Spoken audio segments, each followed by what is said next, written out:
Safety and fire. ये हमारा training का पहला वीडियो है। This is the first video.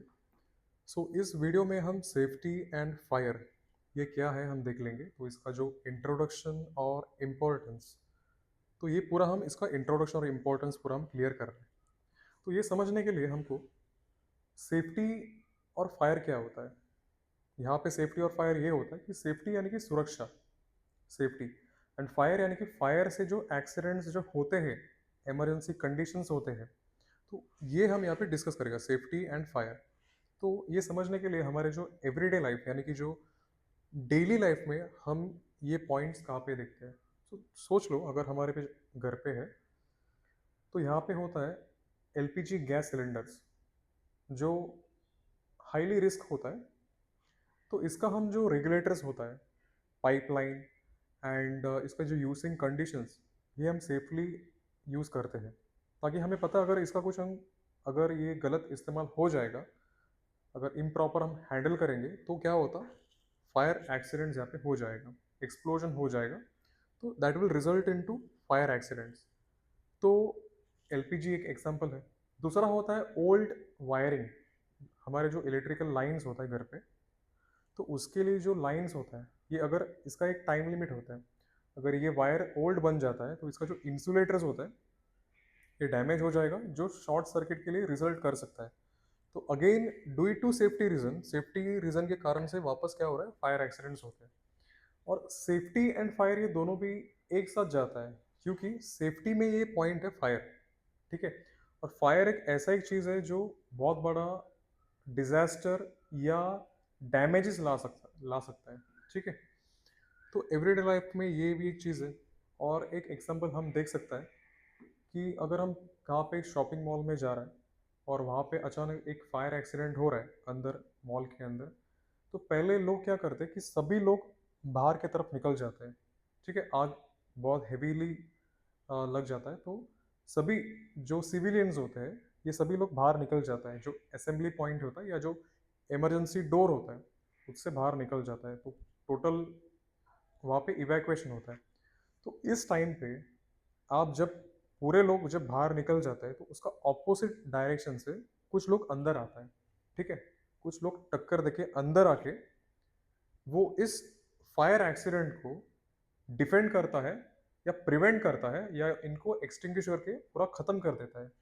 तो वो जो डिपार्टमेंट जो होता है, जब आप बचने की कोशिश से बाहर निकल जाते हैं और वो इन डिजास्टर को, इन इमरजेंसी कंडीशन को डिफेंड करने के लिए अंदर आते हैं, ठीक है। ये डिपार्टमेंट होता है safety department and the fire department, ठीक है। सेफ्टी एंड फायर डिपार्टमेंट, हमको पता है फायर डिपार्टमेंट हमने देखा है हर सिटी में एक फायर डिपार्टमेंट होता है, like Mumbai fire brigade, Poona fire brigade, हर स्टेट का फायर डिपार्टमेंट होता है, ठीक है। सेफ्टी डिपार्टमेंट वो होता है जो सेफ्टी का टोटल काम देखता है। अब कुछ इंडस्ट्रीज में ऐसा होता है कि ये दोनों डिपार्टमेंट कंबाइंड काम करते हैं, और कुछ इंडस्ट्रीज में ऐसा होता है ये दोनों डिपार्टमेंट अलग अलग डिवाइड भी काम करते हैं, ठीक है। पर इनका मेन मोटो यही होता है कि इमरजेंसी कंडीशन में प्रिपेयर्डनेस करके प्रॉपर डिफेंड करना, प्रिवेंट करना, यही इनका काम होता है, ठीक है। तो द नेक्स्ट पॉइंट ये है, अभी हमको एक बेसिक समझ में आया कि डोमेस्टिक लाइफ में इसका इम्पोर्टेंस क्या होता है। तो अभी हम कमर्शियल लाइफ में देखें, कमर्शियल जो लाइफ होता है like industrial and high risk environment, ये क्या होता है। इंडस्ट्रीज हमको पता है, there are various types of industries. Construction industries है, फैक्ट्रीज होता है, केमिकल इंडस्ट्रीज होता है, एंड हाई रिस्क एनवायरनमेंट यानी कि जहाँ पे बहुत हाई रिस्क होता है, जैसे कि ऑयल एंड गैस फील्ड होता है, ठीक है। और हेवी इंडस्ट्रीज होता है, एंड गैस इंडस्ट्रीज होता है, ठीक है, जहाँ पे गैस का मैन्युफैक्चरिंग होता है, लाइक द एलपीजी होता है। बाद में various types of flammable gas होता है। तो ये सभी चीज़ क्या होता है, हाई हाई रिस्क एनवायरनमेंट में आता है, हाई रिस्क जोन या हाई रिस्क एनवायरनमेंट में।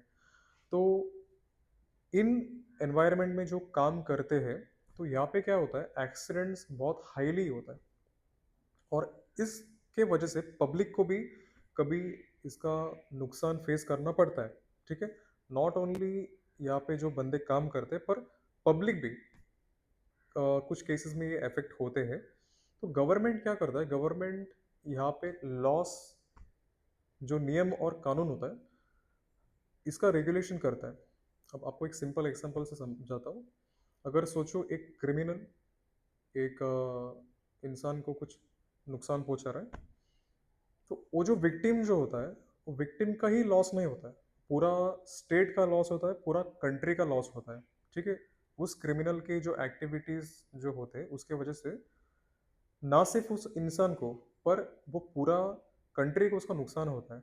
ठीक है, तो ये एक इम्पोर्टेंस ये हमको समझना है। तो इसी वजह से क्या करते हैं, जो स्टेट होता है, सरकार जो होता है, स्टेट उस केस को कोर्ट पे फाइट करता है, और जो legal charges, fees and everything, ये उस स्टेट ही एक्चुअली ये देखता है।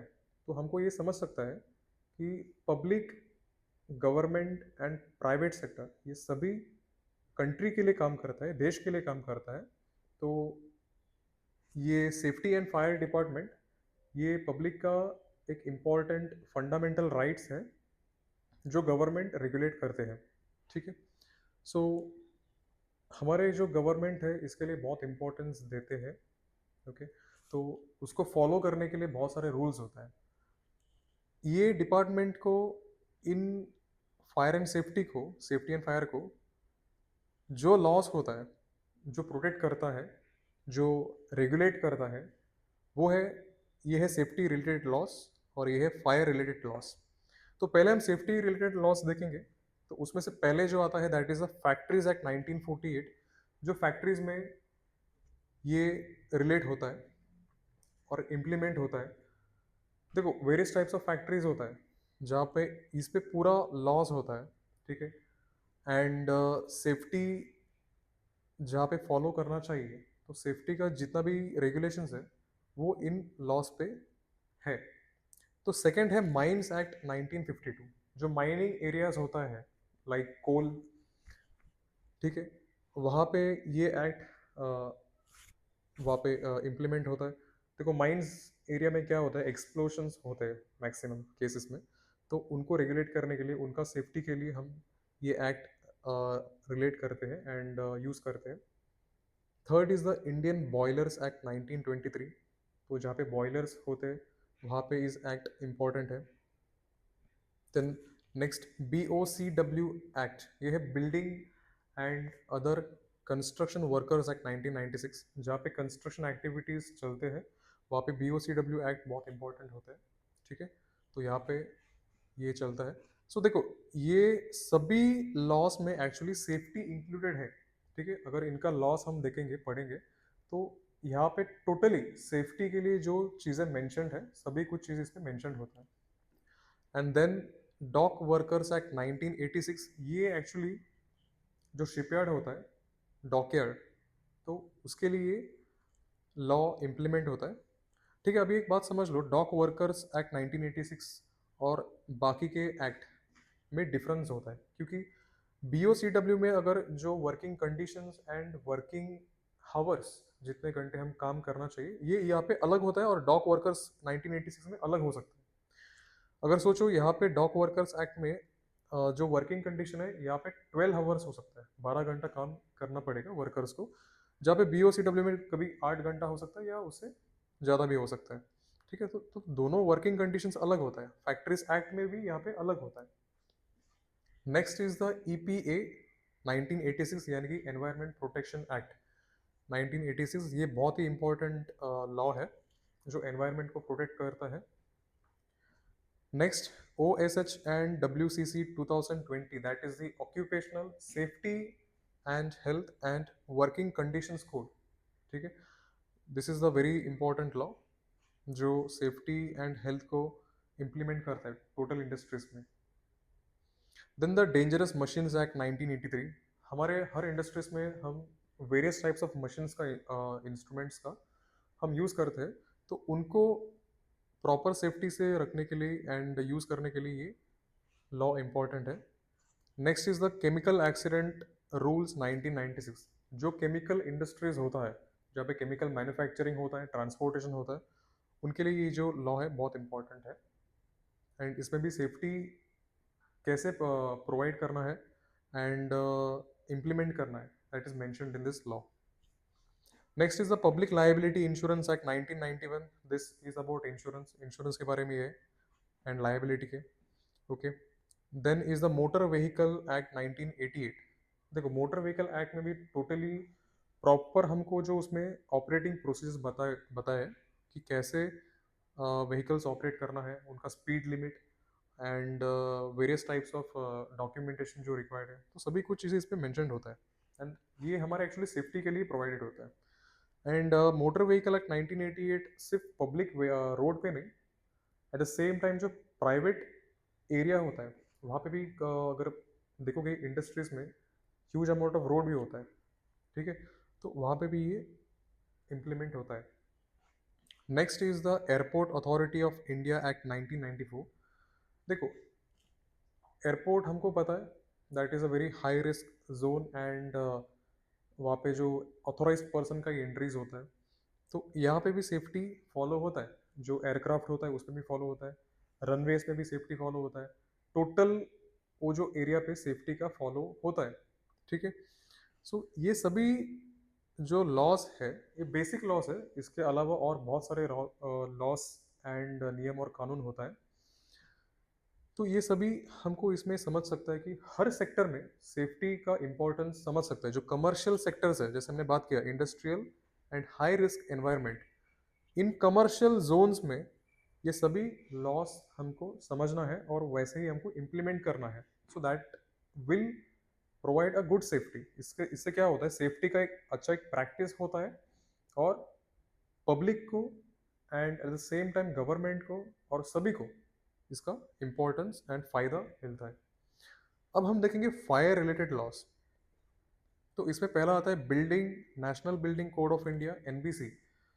हमें पता है अगर हम बड़े बड़े हाई राइज बिल्डिंग्स में हम जाते हैं तो क्या होता है, वहाँ पे एक लाल कलर का एक दरवाज़ा होता है जो हम नॉर्मली बेसिक देखा होगा। एट द सेम टाइम ऊपर से एक फायर लाइन पासिंग होता है, जो एक लाल कलर का एक पाइप होता है, उसको हम फायर लाइन बोलते हैं, ठीक है। तो ये सभी चीज़ क्या होता है, ये एनबीसी यानी कि national building code of India के अनुसार ये सभी कुछ चीज़ें फॉलो होता है। अगर कोई एक्सीडेंट एक हो रहा है, एक बड़े वेरी हाई राइज बिल्डिंग में एक एक्सीडेंट हो रहा है, तो वहाँ से कैसे लोगों को सेफ बाहर जा सकता है, तो इसके लिए गवर्नमेंट ने ये national building code of India लाया है। देखो 9/11 जो अमेरिका में जो इंसिडेंट हुआ था, तो इस पे क्या हुआ, टेररिस्ट ने फ्लाइट ये बिल्डिंग्स को कोलैप्स किया था। तो उस टाइम क्या हुआ, बिल्डिंग टोटली फायर एक्सीडेंट भी हुआ, eight the same time building collapse भी हो गए। तो इस पे बहुत सारे लोगों को इसमें फंस गए एक्चुअली, ये बिल्डिंग के अंदर ही वो ट्रैप हो गए।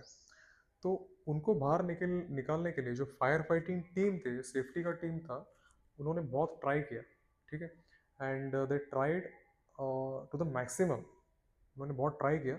तो उसके बाद उन्होंने उन लोगों को एक्सकेप किया, ठीक है, वहाँ से इवैक्यूएट किया।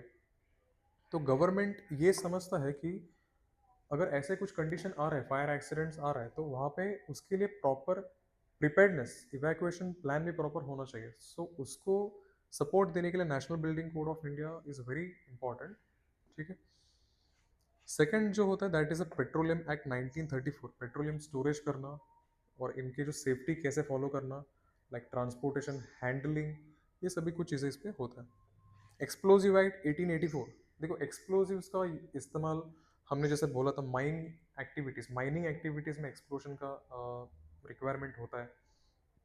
तो ये फायर एक्सीडेंट्स भी कभी कभी इसका होता है, तो ये हमको प्रॉपरली मेंटेन करना है। एक्सप्लोजिव्स सिर्फ माइन का ही नहीं होता है, हमारे जो दिवाली में जो फटाके जो हम एक्सप्लोजन करता है, तो इसका जो हैंडलिंग जो होता है, केमिकल्स जो होता है, उसका भी कैसे स्टोरेज करना है, at the same time transportation में क्या क्या हम safety as well as fire precautions follow करना है, ये चीज़ें भी इस पर इंक्लूडेड होता है, okay. Then is the gas cylinder rules 2004। हमें पता है हमारे हर किसी के घर पे गैस सिलेंडर्स के इस्तेमाल होता है।